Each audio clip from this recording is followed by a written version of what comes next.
ballooned. I mean, he's fantastic. No, he is. He loves it. I think he really loves it. And he's very pastoral.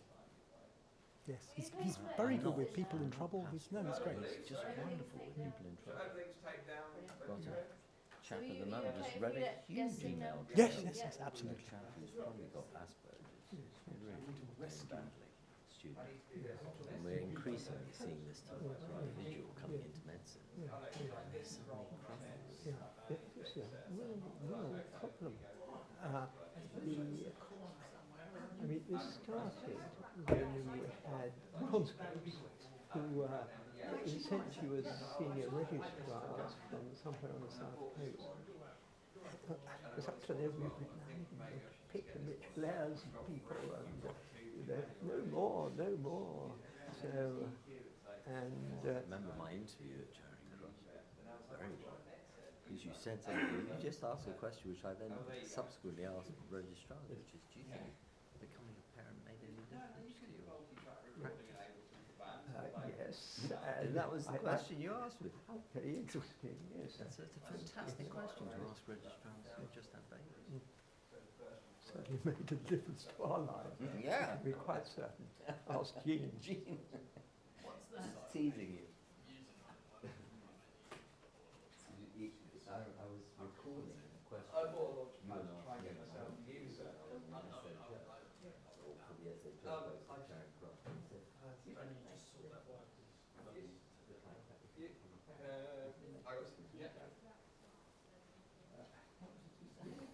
No. He asked. Of course you have. No, I was thinking.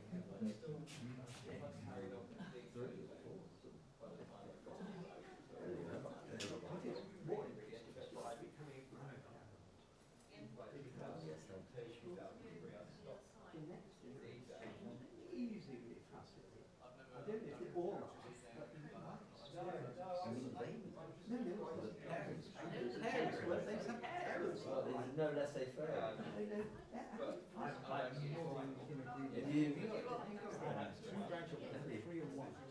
in fact, rising four and rising one. No, I blame you. People worry so much. People worry as much as they ever did, but now they worry more. Yes. Stokes. Chopped tin tomatoes in the food, you've got the real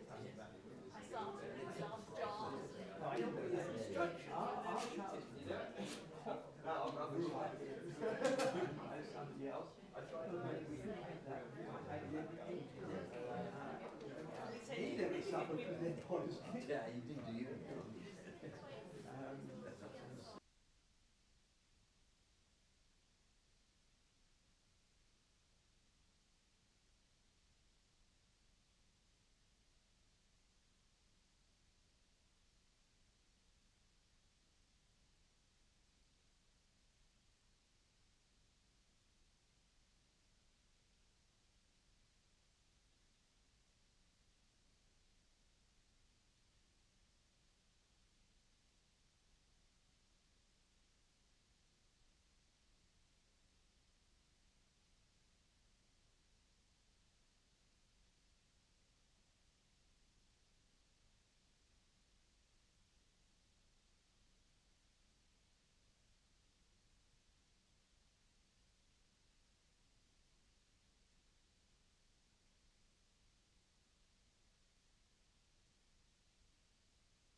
control.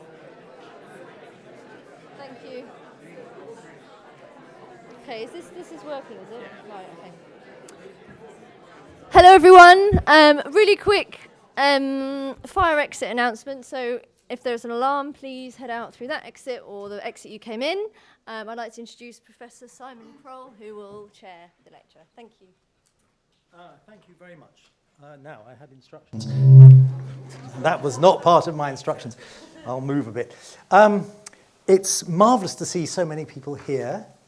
Really marvellous. And a tribute to Mitch, which gives the lie to what you might call the truth universally ignored, that the health of children in the community is the most important thing, that those of us who are concerned with the health of children are interested in. Community child health, and I use the words advisedly, community child health has not had a great press. It started out with great aspirations, with the aspiration that I just implied, but gradually over the years became more and more focused, inevitably, on the care of children with specific and life-diminishing problems of various kinds. And as far as the public perception of community child health goes, it was largely a negative one, built upon the various disasters which made it to the newspapers. And I'm thinking of those children who, one way or another, society failed in missing the dreadful things that were happening to them. Which makes it, I feel, the more impressive and the greater a pleasure to me that an organisation like my own, Imperial College, puts the weight of its reputation behind a chair which has now been awarded to Mitch, to Professor Blair. And his chair is not in community child health, it is in child public health, and is the first such chair in the country, and returns the focus of attention, and he's going to talk about this, to where perhaps I'm right in saying community child health began, which is the care of the population of children and the way in which, by making various manoeuvres in health and in education and social care, we can ensure their optimum contribution to society in the future. I came thinking that I would tell you about Mitch, but I know that in fact you've all been told about Mitch, because in the paperwork that was sent out, it includes a biography. And rather than simply read it to you, I can read it to yourselves, and I'm very pleased to introduce Mitch now to give us his inaugural lecture.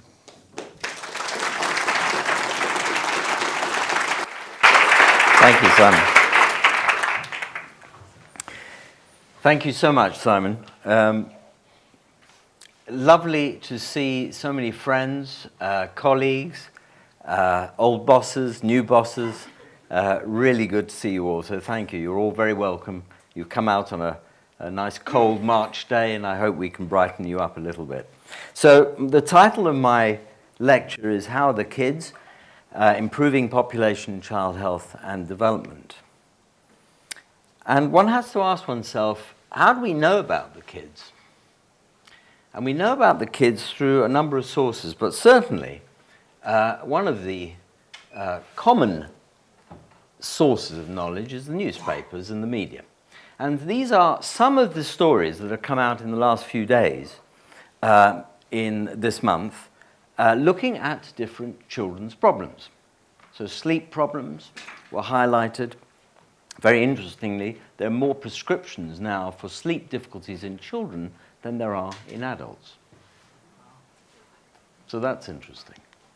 The story about sugar carries on. There's always a story in the newspapers about obesity or sugar content. This one, they've taken the line around cookies and the chocolate chip cookies and average sugar intakes of teenagers.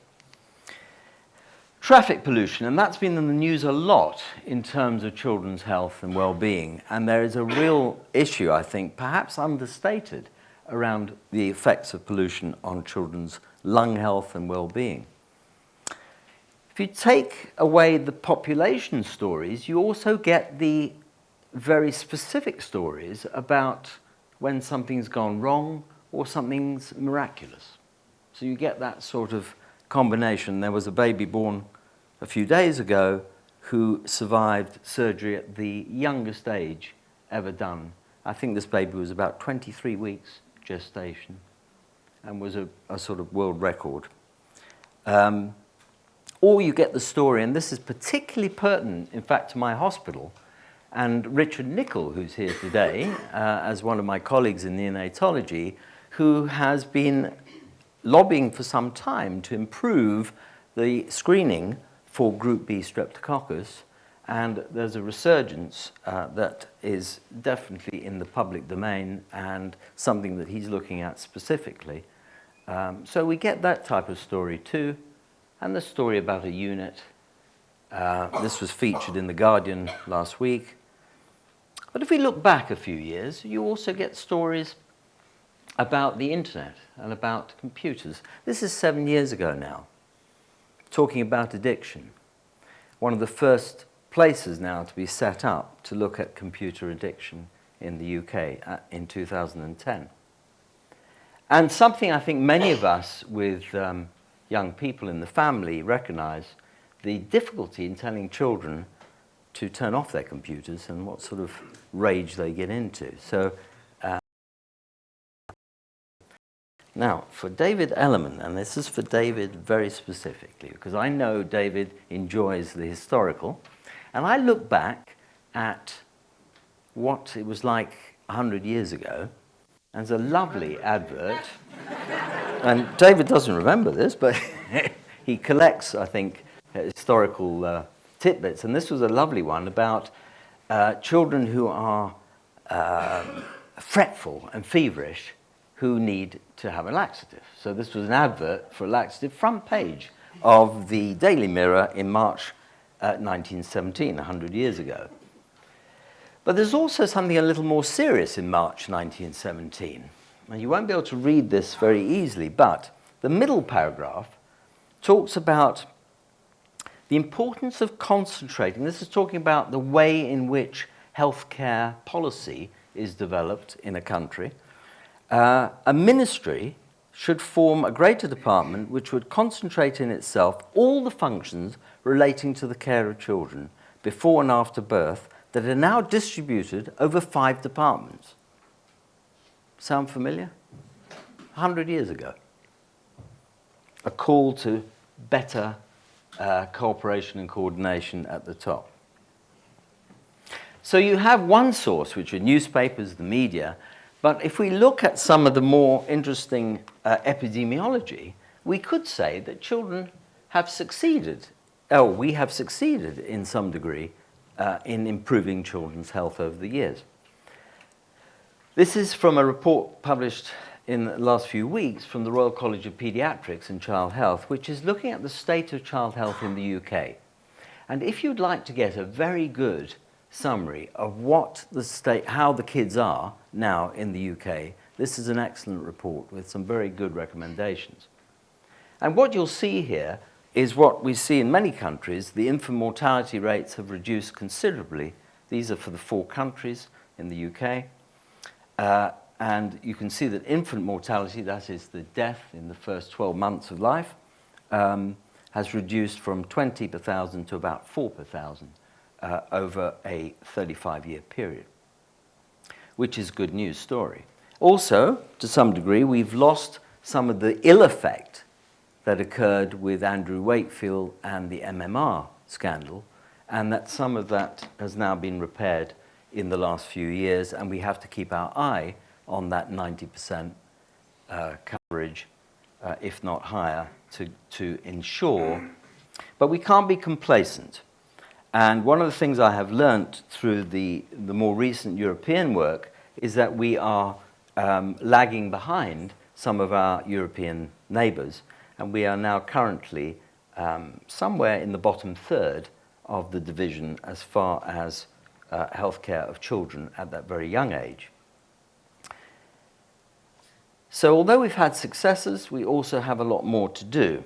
And what is quite interesting is the effects that poverty have on children. and the effects that poverty in the UK is still a very live issue, and the inequalities between different groups in our society are very stark. And children living in those deprived areas are much more likely to be in poor health. They're much more likely to be overweight or obese or suffer from asthma or experience mental health problems and die early. And those inequalities need to be adjusted, and that is a focus that is very, very clear in that report. To give you some idea, here is a graph showing the proportion of mothers breastfeeding at 6 weeks of age by level of deprivation in the population. You have the most deprived quintile, the most deprived fifth, and the least deprived fifth, and you can see the exclusive and mixed breastfeeding rates are quite disparate according to deprivation, which tells you that some of these pathways start very early on in life.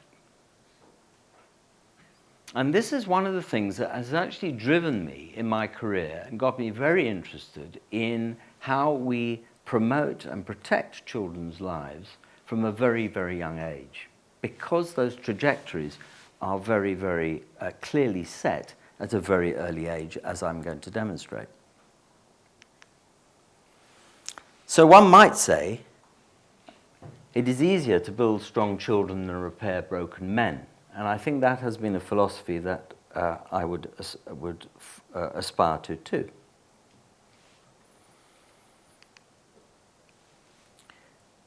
Now, I'm going to focus on three things. Well childcare and how well childcare has developed in this country, monitoring the child population, and I've mentioned a little bit about that, and then at the end, just touch on some future work that I'm doing with colleagues in Imperial, looking at complex service interventions, and with my colleagues in the European MOCA project. That is my mother, who's sitting here, so I'm delighted that you're here, Mum, with me. And this is a sort of clinic that I used to go to. Well, not quite, but this is a clinic, a well-baby clinic in Oxfordshire. Sight to a place where strange sights, especially the pink elephant variety, are almost commonplace for local. But here's one even we never expected to find, for it seems at first glance that babies from the village of Great Tew in Oxfordshire, poor things, are brought up on the bottle in both senses of the word. However, before you dash out and write to the Times, let's explain there's nothing sinister about the refreshments they get here. In fact, what goes on is no different from that at any infant welfare clinic. The setting may be rather unorthodox, but notwithstanding, every fortnight the pub becomes just that, a clinic.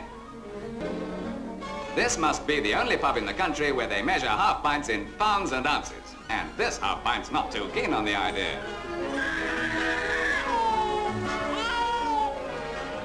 Apart from the possible danger of the medical officer occasionally picking up a discarded dart instead of his hypodermic, this might well be a doctor's surgery.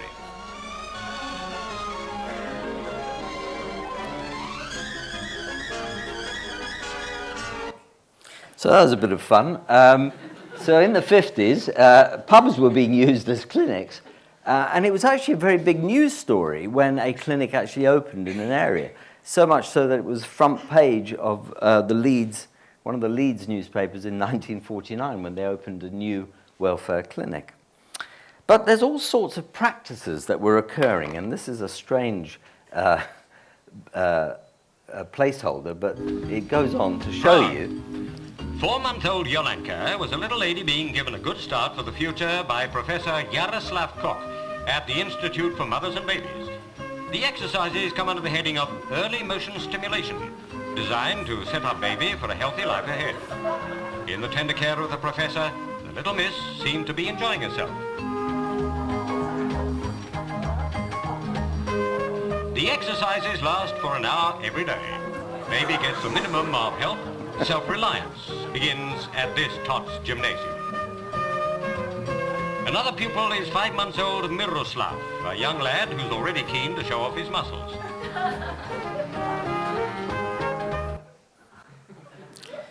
So I wanted to show you that because that's a lot of interesting practice that was taking place. And one of the big challenges in world childcare has been, in fact, to identify the evidence base, the scientific evidence base behind it. And I got very interested in this quite young when I was doing a Bachelor of Science at UCL in Sociology and Philosophy with my colleague, who's a general practitioner. Where is he? Alan Shamroth. Where's Alan? Yeah. So we had a lot of fun looking at, this was us being taken out of the 35-hour week, which was a typical medical school week, into a sort of 11-hour or 12-hour tutorials in a whole week, and lots of reading and lots of fun. So I got very interested in the history of the development of children's medicine, but also in some of the philosophical aspects of provision and how services were provided. That little girl in the picture was the first baby I delivered. She's now 37 years old, and from Ipswich a long time ago. And I continued that interest in children and babies in San Francisco when I was doing an elective placement in pediatric endocrinology, where in fact I met this gentleman in the bottom right with the superb moustache of the 1970s and 80s.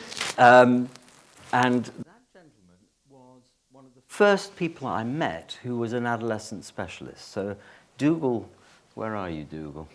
So you might like to know that in the States, certainly, even then, there were adolescent pediatricians, which I think took how many years before we had them in the UK? Another 34 years or something before we had our first chair in adolescent medicine. So 1983, I qualified. My sister, who's sitting there in the front, very embarrassed.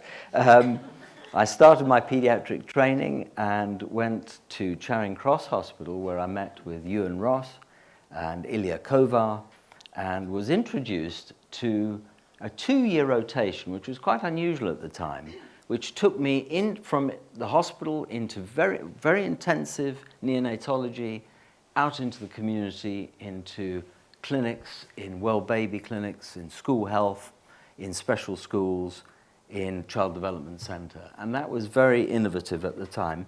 And I'm very grateful because 2 years in one place actually gives you a lot of continuity and is quite rare to find these days. I then went on to Great Ormond Street, where I did a strange job with a mixture of immunology, dermatology, and neurosurgery. It was a bizarre job, but I learned a huge amount. And then in Northwick Park, I was very fortunate to meet 2 extremely innovative pediatricians, Bernard Valman and Judith Wilson, who actually, and Mike Lieberman, and between them, they had really modeled and developed absolute cutting-edge integrated pediatric services. And this was a long, long time before people started talking again about integrated care. And they published the first few articles about that in Health Trends, in the policy journals of the time. And that was a very happy time for me. And they were holding me until I got an MRC training fellowship when I went to the Institute of Child Health and worked with Eva Alberman, who was an epidemiologist at the London Hospital, and who taught me and got me very excited about epidemiology, particularly around congenital malformations. And where I met Helen Bedford, who's now a professor at the Institute of Child Health, and we are now running, both of us are running masters, having both been on them or taught on them right at the beginning in 1989-90. And then I married my lovely wife, Susan, who hasn't changed a bit, and we moved to Nottingham. In Nottingham, Nathan was about, I think, 6 weeks old or 8 weeks old when we moved, and then Alicia came shortly after that.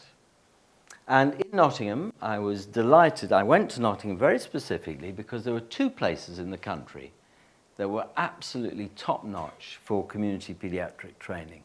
And that was Newcastle, where Alan Colver is, and Nottingham. And they had written in the BMJ, and they'd written about their programs, and I was determined to go there.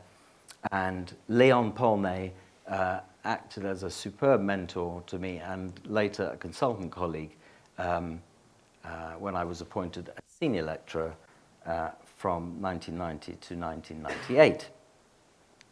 And whilst I was there, I got very interested in doing some research in Nottingham with the Department of Health, which was to look at this whole issue about the changing context of preventive care. If we think about what were prevalent conditions back in the early 20th century and the mid-20th century, the issues that we were trying to tackle then around infectious disease and malnutrition and sensory impairment and deformity gradually subsided to some degree and got replaced with a new set of problems, the so-called new morbidities, or the millennial morbidities, they became later known. This concept was described by Bob Haggerty in the States in the 1970s, and really it is a very relevant issue for us now in terms of our training. Are we training doctors to tackle these issues? Is it, in fact, a doctor's business? And I would argue that it is a mixture of the two. We do need to train, and we do need to work closely with other agencies because these are multiple causal issues. They are difficult, knotty, and wicked problems to solve.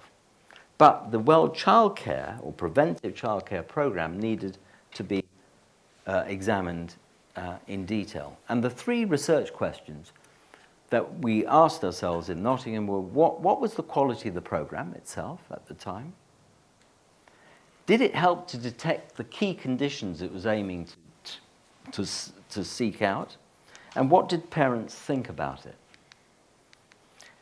At that time, there were two services really that existed, a whole group of medical officers of health who were originally employed by the local authority and now gone back into the local authority, and school nurses no longer employed by local districts, and they moved to the health service and were integrated with paediatricians. In the 80s and 90s, health visitors became attached to general practitioners and were much more closely allied than they are perhaps now. And GPs had an incentive for preventive care in that they were remunerated specifically for improving screening and improving immunization in particular.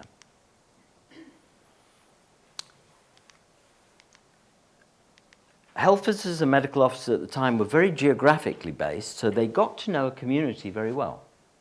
And that was a very important aspect in Nottingham and in Newcastle, in that they had devised their services in geographical areas. So paediatricians got to know the general practitioners, health visitors and school nurses extremely well. We trained each other, and we regularly shared premises, record systems, and clinical facilities. So there was really an intermingling that took place, which is actually being reinvented now, some many years later, in a different and better format. So we had this rather separate system of curative care provided by GPs and preventive care by medical officers and health visitors. And the Department of Health wanted to know in the late 1980s, early 90s, which way to go. Do we invest our money in general practitioners? Do we invest our money in medical officers and health visitors? Which system is better? And at the time, the program was terribly variable across the country, and a lot of time was spent on rather poorly evaluated practices. A national working party was set up, convened by David Hall, president of the Royal College, later president of the Royal College, of pediatrics. And this was the first time that the scientific evidence base was actually being collated and put down on paper as a program for practitioners. At that time, there were a number of different components to the program, starting within the first few hours of birth, with a general physical examination, particularly looking for physical defects of the eyes, heart disease, hips, and general weight and head circumference measurement. And then a hearing test done within the first week, and support thereafter for weight and breastfeeding, and later blood spot tests, biochemical tests of the blood taken from the heel of the baby to check for serious diseases that will be reversed or ameliorated by early diagnosis. At 6 to 8 weeks, there was a general physical examination, usually carried out by a doctor, and then immunization and further hearing tests, immunizations, boosters, visual assessment at 4 or 5 years of age, and then further growth and other measurements done at school entry. No further screening at primary school, and then further reviews at secondary school, particularly vision at the time, but also general well-being. So that was the program at the time that we were looking at, and this wonderful innovation came into place. This was the parent-held child health record, the red book that many of you might have if you've got children, young children. And that book was developed from an African template. So it was a book that was developed by Dr. Morley in Africa to try and record weights and heights and growth in African children. And that concept came over to the UK and got further developed. And so we were able to have a record system which Helen Bedford, in fact, still chairs the record group that is devising and moving this through into the 21st century now. But what it did allow us to do was collect data from all the children seen. And over a 12-month over a 12-month period of births in 28 practices in Nottingham, we looked at 2,300 infants, and we wanted to see for 5 key conditions: hearing, heart disease, hip dislocation, squint and testicular problems, maldescent. We wanted to see what the pickup was, what the detection was, and also what the processes were. And what we noted, and I think we were quite surprised, is about 1 in 5 children had been referred to the hospital. 1 in 5 children had been referred to the hospital for further testing, which is an enormous amount of people, of whom just over 10% had a definite abnormality, for those that we could check. And what this showed us was that the predictive value of these tests was relatively poor, except for testicular maldescent. And the false positive rates were rather high, which meant that a lot of children would be falsely classified. So you might say that, was this screening test, set of screening tests, effective for detecting these conditions? It was effective, but it wasn't very efficient. And it was problematic. It could be seen to be problematic. What was also interesting is that the health professionals were recording the types of issues they were seeing at the different ages. And what we see here is a list of conditions of skin problems, of hearing concerns, sticky eyes. These are very common conditions seen in the first few months of life, and actually acted for the first time as a record of the sorts of issues that people would need training on, health professionals, to build up their confidence in dealing with these conditions. were parents, the third element that we wanted to ask, were parents satisfied with the situation? And we decided to set a standard with parents that said that 90% of parents, or should we put it the other way around, less than 10% would have poor understanding of what was done at the 6-week baby check, or did not have time to discuss their worries about their baby at the 6-week check. And so those standards were being met. In other words, most parents were actually receiving what they wanted. Less so, perhaps, was the time taken to ask questions, or for that matter, feeling particularly welcome at the baby clinic. Or the purpose or the results being well explained. So there were some issues about the way we communicated about the well-child checks. Also, we wanted to know, for many countries, for many Scandinavian countries, these reviews are extremely well carried out for the large proportion of the population.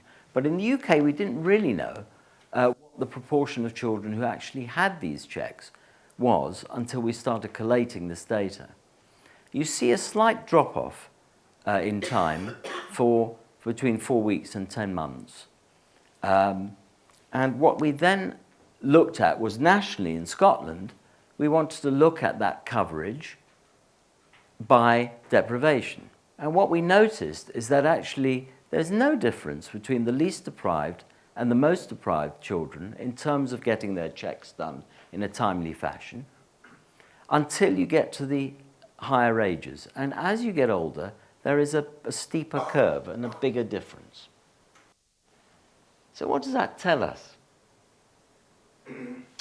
It tells us that we are failing to cover a vulnerable group of children for whom these tests might benefit considerably at later ages, particularly in the area of speech and communication and language development or behavioral problems. So there's something about the way we operate the system that needs to rebalance the, where possible, the coverage across the different social groups. So that was the first set of questions, really, that the Department of Health wanted to look at. We took both primary care, both general practice settings, and health visitor medical officer settings. And we did not, in subsequent research, we did not find a significant difference between the two ways of delivering. So for the grant they gave us, we weren't really able to show any major difference, and they gradually shifted the preventive program into general practice settings. We were also interested at the time in Nottingham to look at the effectiveness of health visiting. And we carried out a systematic review with Jane Robinson in Nottingham, the professor of health visiting in Nottingham, and a health economist and others, and we actually came up with some very interesting findings. This is a graph showing what is known as a meta-analysis of studies. So this is taking a group of studies looking at breastfeeding at 3 months of age and asking themselves, does health visiting improve breastfeeding at 3 months of age? Does it have an effect on breastfeeding rates? And there are 4 studies there, and you can see that they vary in their effectiveness. So this is, if there's absolutely no effect, it would be the 1. If there was a negative effect, it would be in the below 1, and a positive effect, it would be above 1. And when you look at these 4 studies together, a very small number of studies, you can see a just about positive effect of health visiting on breastfeeding. And summarizing 300 pages of report into 2 columns, on the left you see what we found from the studies that existed with Ruth Elkin, which interventions were effective for health visiting and which were not, or of questionable impact. I'd like you to note the bottom one in particular, because this is something that I've started to re-look at in terms of emergency department or hospital admissions. Can health visitors have an impact, particularly on the very young coming into our A&E departments or our urgent care centres?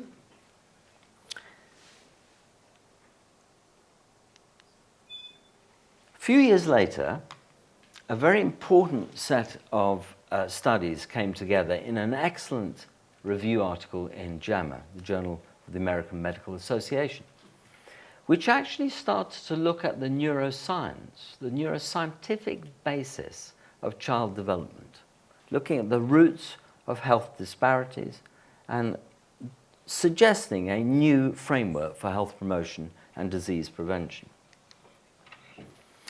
This slide is a summary, if you like, of a very important set of observations which we were taught at medical school initially. So the idea that the eyesight, if you take a kitten and you take a newborn kitten and you keep one eye occluded and you let that kitten grow, that one eye becomes effectively blind as the kitten grows. And that work was done by Zecchi and others back in the 1970s. And we were being taught that at medical school at that time. But the same could be said for all these other systems. If you don't support a child sufficiently well with language development in these critical windows of opportunity, of sensitivity of the neurons, of the nerves connecting, you don't get the maximum impact. The same with emotional control or peer relationships or the auditory, the hearing system. And what you see from this is there's this peak around 2 years of age, this peak of sensitivity of the nervous system to the environment. And what the previous set of papers was describing is the importance of childcare or preventive childcare activity that was effective within that window of opportunity. Many of you will have seen this picture before. It is a picture that is often shown to people who don't quite believe the story.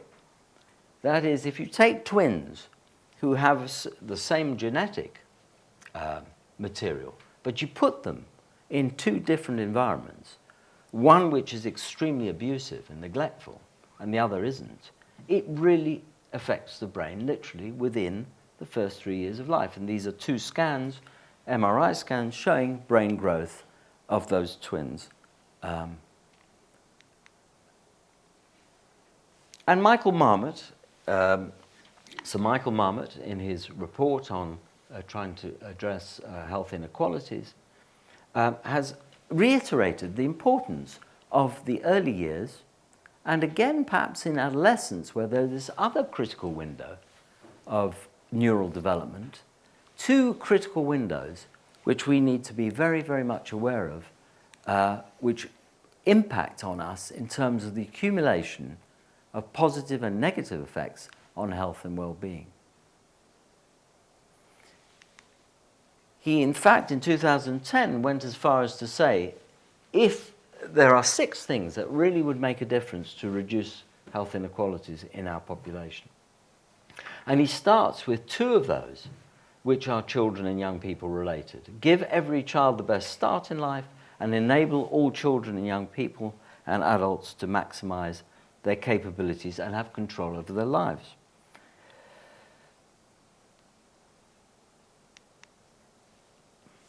And what we see is that from Nobel Prize winning economists, John Heckman and others, that the evidence is quite strong, the scientific evidence for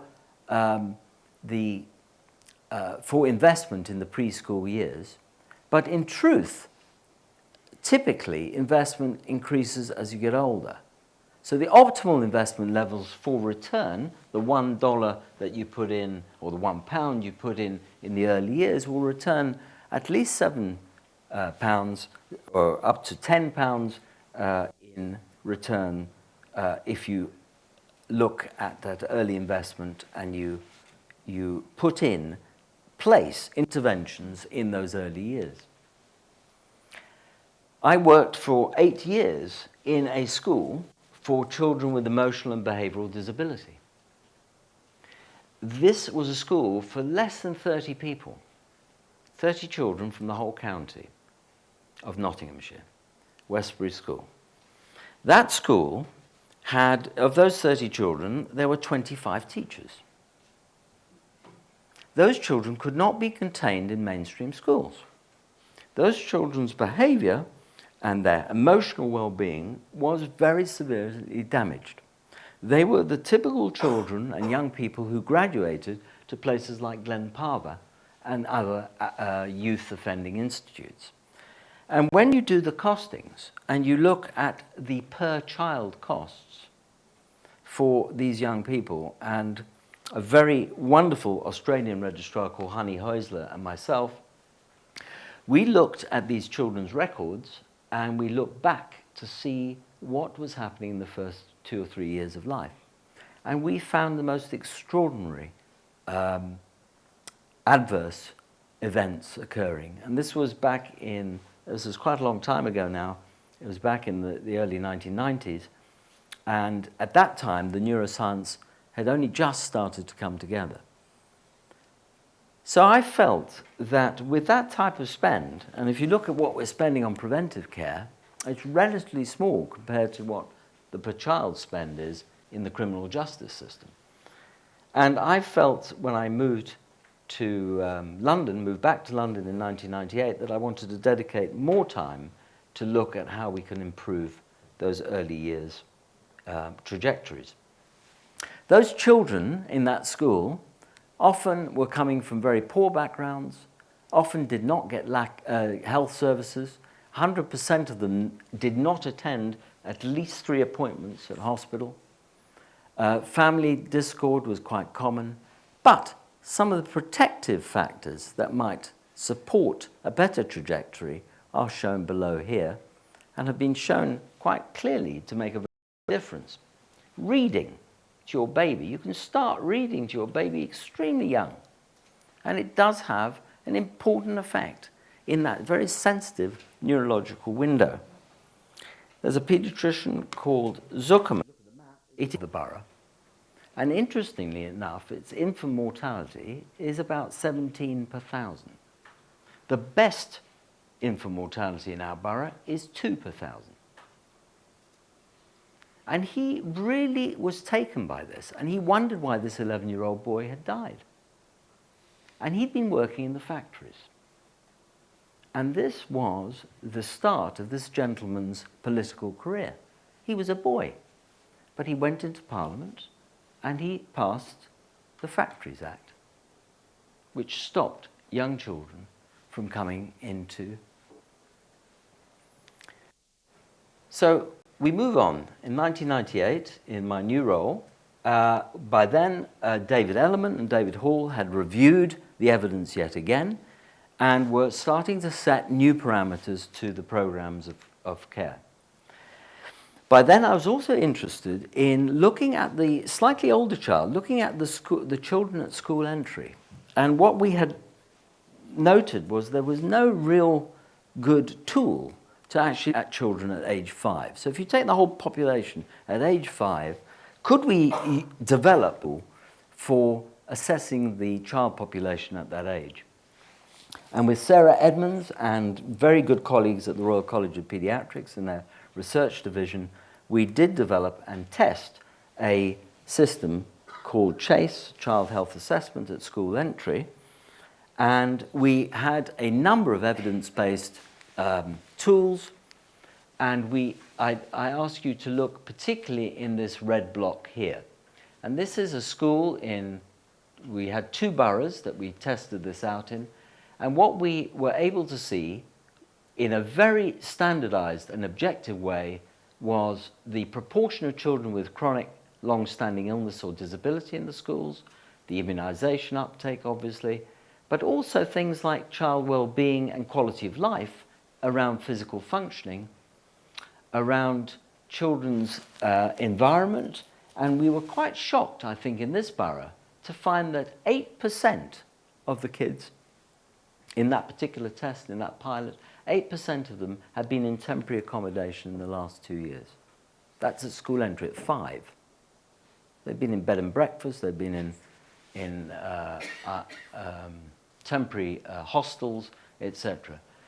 That was not known before. We also noted at that time, the proportion that were overweight, and that was before the national measurement scheme had really come into play.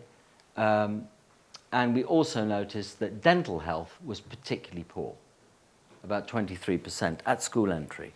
And still to this day, so 2017, oral health in that borough is the priority area. His name was there, Eustace is there. Eustace will know that a lot of London is currently very seriously affected by high prevalence of oral or dental caries and dental poor hygiene, and is a major plank of Public Health England's approach in London. Marilena Korkidolis, I think, is working with a number of dental officers in London to try and address this, because it is the commonest operation that is done on children. And people don't know that. It's the dental extraction is now the commonest operation of all of children. So that was a very useful tool that got embedded in a computer system and then lost, because computer systems get lost. But I hope perhaps we might get that back again, because it was a very good standardized tool and it piloted well and had good psychometrics. In 2009, I was very fortunate to go and work with the Department of Health, and I was very fortunate to get a taste of how programs are put together at government level, at policy level. And I was invited by Sheila Shribman at the time to, and this, I put down here the aims of the program, because it's quite clear that the aims there had shifted from a few years back, with a much, much stronger focus on attachment and positive parenting and well-being, and this concept about readiness for school and improved learning. So there was a very good focus on what are clearly the issues that need to be focused on for modern 21st century children. I was lucky enough to produce a national policy document, this 2-year review, which gave very specific guidelines for practitioners at key points based on the evidence from the neuroscience literature and implementation science, and that became a national program for all 2-year-olds now in the country. Incidentally, some conditions come back, and rickets has been a worry for us in the UK, because we feel that rickets probably has increased in its admissions to hospitals, certainly, and the supplementation program has been up till date really appalling. Not because we've not tried, it's just not been good enough for the population. And I'm working closely with Michael Leviton, who's here today and is in charge of the community pharmacies in the whole of northwest London, to try and address this with others, including some of the manufacturers of vitamin D, to improve both the quality of the product and the dispersal of the product in the population. We actually wrote to the chief medical officers, and all countries have actually made a very strong recommendation that all children and all adults now should be taking vitamin D in the winter months, and certainly all children vitamin D daily until the age of 5. a difficult problem, and this is the issue about the quality. We've done, this was with Bernard Valman's help and our community and our pharmacists at the time in the hospital, looking at the quality of the products, which showed a huge variability. So you go to the chemist, or you get prescribed a product, which is if not prescribed, sorry, you go to the over the counter and go to the chemist, you will see a huge variation in the concentration of vitamin D in the products. This is now recognized, and there are now products which are far closer to being accurate than there were. At the same time, we want to look nationally at rickets and the prevalence of rickets, the incidence of rickets, I should say, in the population. And with the Royal College of Paediatrics and the British Paediatric Surveillance Unit, this sends out a notification to every single paediatrician in the country to ask them if they've seen a case in the last month or so. And so far, we've picked up about 70 cases nationally. Around 3/4 of them are between 1 and 3 years old. 90% of them have dark skin. And 90% of cases, there have been no supplements taken. A 19th century disease that has come back. Is it a problem? Well, our data is very worrying. We've had 3 children who've had cardiomyopathies who've actually died as a result of vitamin D deficiency and rickets. So you could argue it's a small number of children, but it's a totally preventable disease. And therefore, we are in need now of an appropriate intervention program for that. I'm going to very briefly touch on these 2 topics in the last few minutes, which is about monitoring the child population and complex service intervention and redesign. And for this, and this is what I'm currently very busy with at the moment, with my wonderful colleague Michael Rigby, Professor Rigby, and with Denise Alexander and Christine Chow, and 83 people across 30 countries in Europe now, looking at the way in which primary care services are being delivered for children in a European Union funded project called MOCA, Models of Child Health Appraised. But that project started with a look at, with a simple question: how should we measure child health in Europe? And we knew that we needed to set up or put together a set of indicators that would tell us how well children are doing over time. Indicators are used to monitor national and local policies, but also stimulate new development and develop hypotheses. And our particular project looked at, with 15 countries at the time, looked at recommended indicators at national level and a full appraisal of the evidence base. I won't go into this in too much detail, but only just to say that our philosophy was very much that death and illness were too late.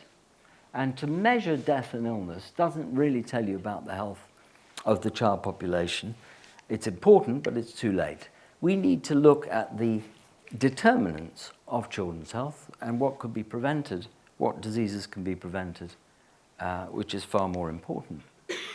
We also need to be mindful of the burden of ill health, particularly with issues such as asthma and allergy, which have increased considerably, but also with increased survival of children who would otherwise have died and clearly are in need of longer-term care. So we developed a set of indicators based on these topics. And I think you'll agree that this probably reflects not only the professional perspectives, but also the parent and child perspectives to some degree about what they felt, what people feel are important to measure in terms of indicators for the population of children in Europe. A number of shortlisting criteria were used, which are seen on the screen there. And importantly, we want these indicators to be amenable to effective action. So you want to be able to see over time that you made a difference. And clearly, the data needed to be available, and that wasn't such an easy task. So I won't dwell on this too long, just to say that we did look at a number of different indicators, or put together a suite of indicators, both for morbidity and injuries and mental health, but also some of those wider determinants that I mentioned before. Some are more traditional, like immunization coverage, but some were a little more unusual, like exposure to hazardous noise or environmental tobacco smoke. And Michael Rigby put this together very well as a toolkit, and which actually then was used in 2005 to help inform a cross-European strategy for child and adolescent health and development. So that work that was done in putting that suite of indicators together then became embedded within WHO policy and documentation. 10 years later, it has been very difficult to get each statistical office to collect that data in a consistent way. And although we've had some success in a number of countries, that suite needs to be further developed. And that was one of the recommendations of this UK State of the UK's Health report as well. And finally, I just wanted to move from monitoring the child population to complex service intervention and redesign, and just give you two examples of work that we've been done. I don't know if Ingrid Wolf is here, but Ingrid led the way in looking at some of the data that existed across Europe. And we published a paper in The Lancet looking at European data, published in the BMJ. Ingrid published the mortality rates for UK and a number of other countries, showing that the black line, if you look at this black line, the UK has slowed up in terms of its improvements compared to the other countries. And this actually hit the press in a big way. And in a subsequent paper in The Lancet that we published looking at why, this was just to show you, for one topic, this is the proportion of children with wheeze and the 10-year mortality rates for asthma. And what you will see here is that the asthma mortality rate is extremely high for children in the UK, which is a surprise. It's really surprised people that it was, and people didn't believe the data. So perhaps this was a diagnostic classification error. But in fact, there have been a number of coroner's reports in the last year or so, and I think some of you will have read in the paper this week there was a child who passed away unnecessarily from asthma, not being able to get the medication in time or not having the disease recognized. So there are still issues about how we are treating this common chronic disease. Unfortunately, some have been blamed, or this was an independent newspaper report which was very mischievous and just shows you how careful one's got to be with the press, because it was a very simplistic and probably quite wrong explanation. But it did stimulate a question. Does the type of primary care make a difference? If you've got half of Europe with primary care paediatricians and another half with general practitioners, does it make a difference what type of paediatrician is out there? Does it make a difference to children's health? And that was the fundamental question within MOCA. If you look at the different types of system that exist in Europe, this is from 2010 work showing 3 different types of system: paediatrician-based, which is the very dark one, GP or family practice based, which is the grey, and a combined system, which is the intermediate colour. And you can see a slight east-west, north-south divide there. And what's interesting is that if you look over time, over a 10-year period, the paediatric system, the primary care paediatric system, has dropped, and the combined system has dropped, and the GP family doctor system has increased in prevalence. And there are a lot of professional interests involved here. And the question really was, does it make a difference? So this project was funded in part, not entirely, but in part, to try and answer that question. And Mike and I are leading this with a great team with 19 partners in Europe, and we're looking at whether what defines these models. Are there differences in record systems or the type of personnel? The way it's funded, the way in which the systems can actually address inequalities. What are the important social, cultural and political influences on the way the systems get developed? And particularly, and Maria Brenner in Dublin has been really majoring on this, what is the interface between primary and secondary care for very complex children? Denise and I have developed with MOCA this framework, which is basically saying, building on the work that I showed you before, that there are many different determinants of children's health. Clearly the family and the community, but primary care makes a very important contribution and is connected to all those elements. But to what degree does primary care make a difference to children's health and well-being? And you can see as the child gets older, the different influences. So for example, here at 10 to 14, community, peers and school becomes a much more important influence to some degree than the immediate family and peers. And as you get even older, you're more sensitive perhaps and more aware of social, political, cultural contexts. And we wanted to take a life stage approach and look at the structure of the primary care systems.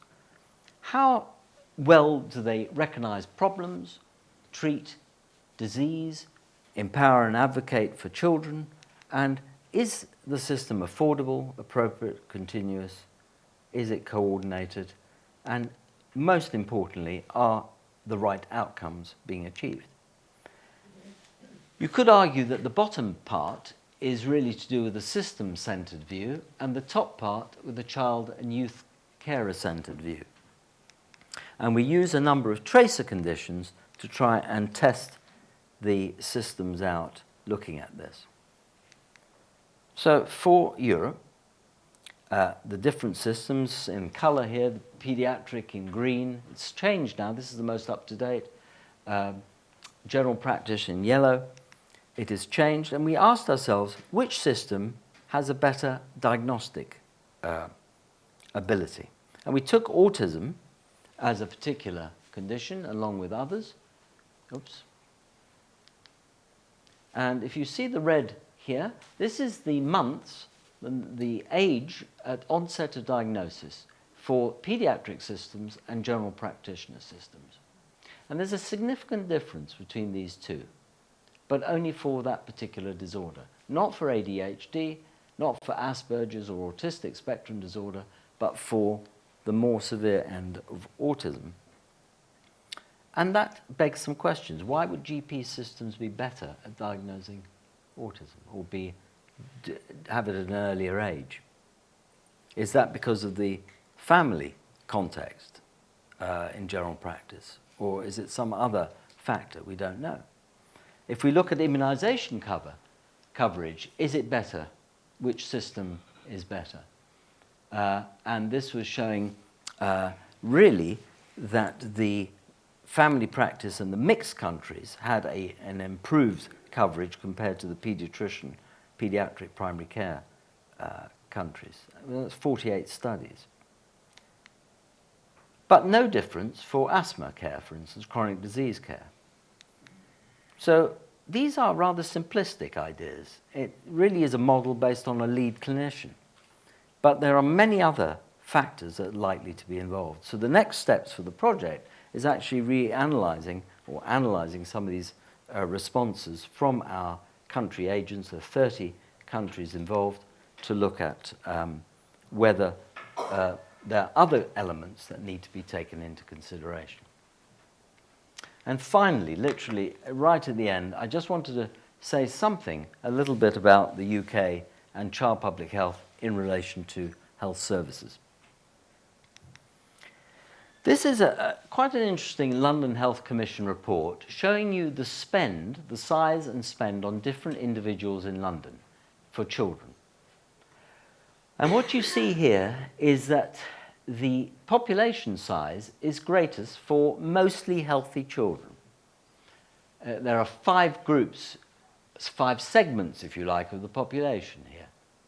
And you can see that the population size diminishes as you look at the more intense end of the spectrum.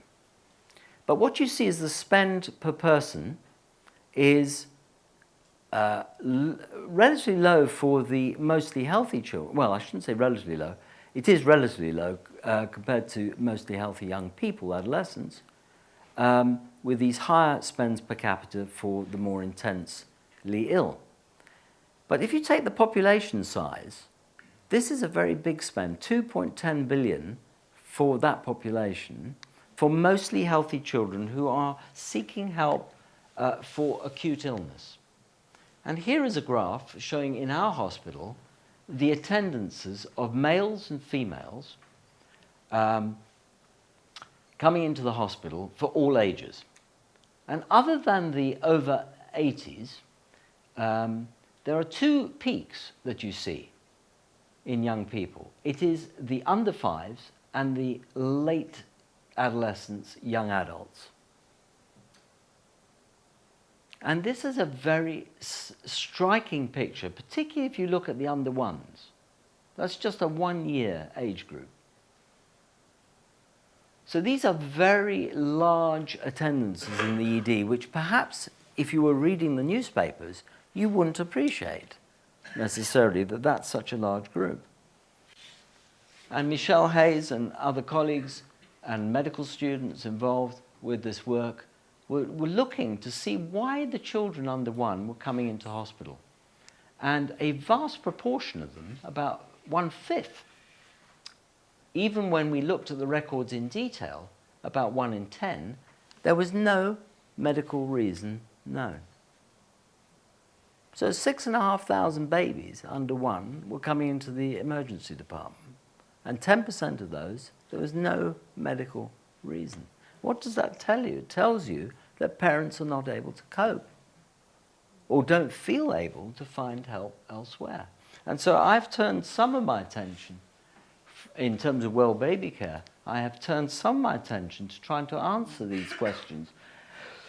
And with Michael Leviton, we're hoping we might be successful in trying to look at how pharmacies can be much more involved and self-support and supporting parents.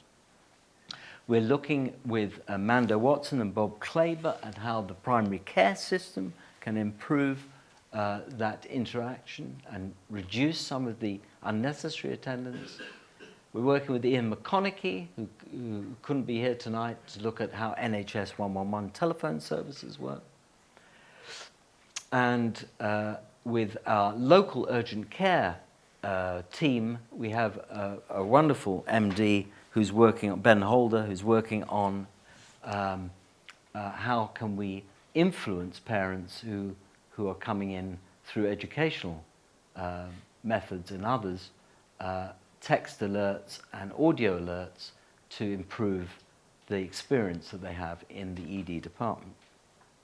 I have a number of colleagues here from the Collaboration for Leadership in Applied Health Research and Care, and I thank them because they helped to fund some of that work for the first 2 years, which is a North West London collaborative, and I'm working very closely with the data analysts and others at pulling together data from the hospital, from the public health department, and elsewhere to try and get a better understanding of this system.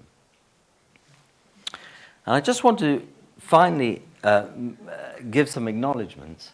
Having taken you through well baby care, having taken you through pan-European work, and now back looking in micro detail at A&E, I wanted to just thank, there are a lot of people to thank, but I particularly wanted to thank my old bosses.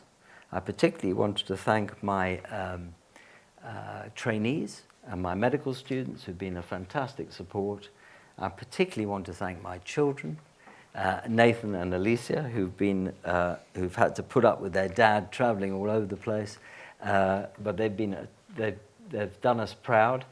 And my colleague Steve Curry, who was my right-hand man for 14 years, who just left last week to go to a job in Trinidad as lecturer in child health. So I wish him the best of luck. I'm not sure if he's here tonight, but I just wanted to acknowledge all of you here today in one way, one form or another, for your support and attention. Thank you very much.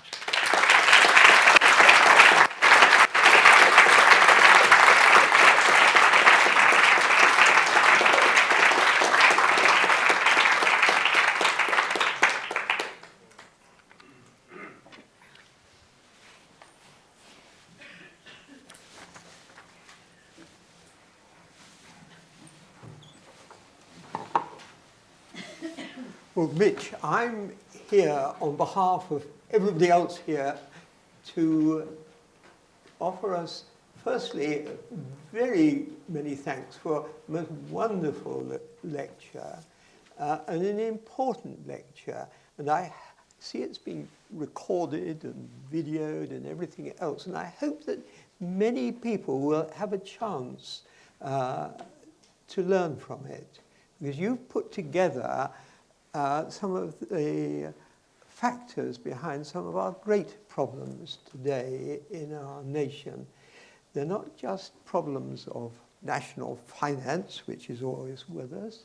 They're problems to do with national will and a sorting out of what is important. We all know our dear National Health Services and universities waste money. They don't always know where to focus. And it does take extraordinary people. Mitch Blair, you're a shining example of this, who are able to cut through this to find where the realities are. What can be done? What can be done that has a rapid early spin-off?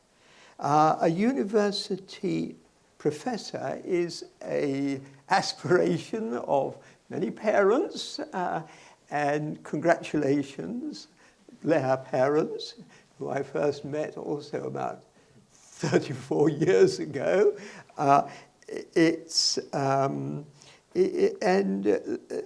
The title of professor does open certain doors. It does sometimes just let in a person with an unconventional mind who has new ideas to sort of get onto the stage. And Mitch, you've grabbed every opportunity that was there to become what you are now. And it's done through just sheer, persistent, hard work. A certain, there are two people sitting next to you who Mitch acknowledges had to have some necessary neglect, but I'm not. Very skillful hands can be very educational. That's just from my own experience. The other bit that it does, having a little discussion with Simon Kroll beforehand, is to help our next generation of parents to become less neurotic than you are now.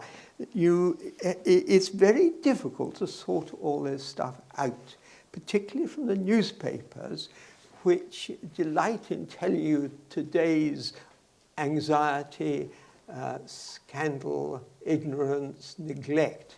But not, first, their greatest sin is they don't tell you who really is behind this piece of research they picked up as today's story. And it is our duty to look beyond the headlines. So I'm just wondering where I've got to, because this job is a bit like Mr. Corbyn this afternoon. He had the chance for the Inspector, and then he had to get up onto autopilot and speak. So I have cut out a great deal of what I had originally written. There's one thing I just want to get into slightly joke time now. Mitch, you are entitled to an honour through Lufthansa Airlines. Have you been on Lufthansa Airline? It gives you a multiple choice question to fill in of what your status in the world. It starts with sort of minister of state and high priests, and very soon it gets down to professors. And then the line below is professor. And if you really want to be given a very good seat up at the front of the aeroplane, it's professor, doctor. So Mitch, that's one little advantage you can take. Now, you see, Mitch has 2 chairs. I mean, he really deserves more than this, but 2 is enough to get on with. After that, I'm sure it's...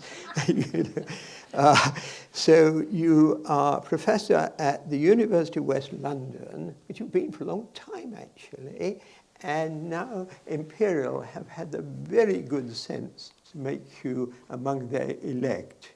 And I, on behalf of us all, we'd like to wish you all the very best for your time as professor of these institutions. Anybody who likes to know more about Mitch, I recommend reading his CV. It is 53 pages long in 0.9 print and very expensive to print out on your computer, but I did it. And please look at his list of publications. There are about 90 or so in journals, and what I really drew attention to was paper number 79 in the Lancet of 1995. Mitchell, do you know which paper I'm referring to? Lunch. Yes, its title is Gourmet Lunches Boost Staff Morale. And that is very typical of Mitch, because you know a truth. If your staff are enjoying their work and have some fun out of the work, they will work for you far harder than if you're an old misery. And we've all met old miseries in our times. You've been a very attentive and interested audience, but you were spared the fate of a friend of mine who got a chair in Holland. In Holland, it's a policy to invite people who may be affected with the conditions that you're interested in. He was talking on Tourette syndrome. You all know what Tourette syndrome is. The problem is his lecture was much delayed by a good deal of rather agricultural swearing in Dutch. So you saved that. You've inspired your friend, re-inspired, or kept the inspiration going from your many friends. I'm not sure if anybody actually came here just out of the cold. If you did, well, I hope that too was appreciated, and you'll work on this. So, Mitch, I think you're let off for the time now. I don't think you're supposed to be asked questions after a university professor's inaugural lecture. So I think we could say goodbye, but thank you very much for our continuing higher education.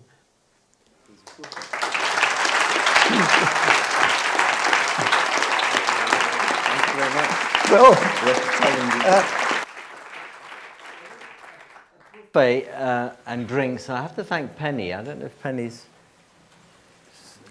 Penny Fletcher has actually organised this whole thing. So do go upstairs. There's some drinks, refreshments, a buffet, and I'm sure you're very hungry and thirsty. Come and join.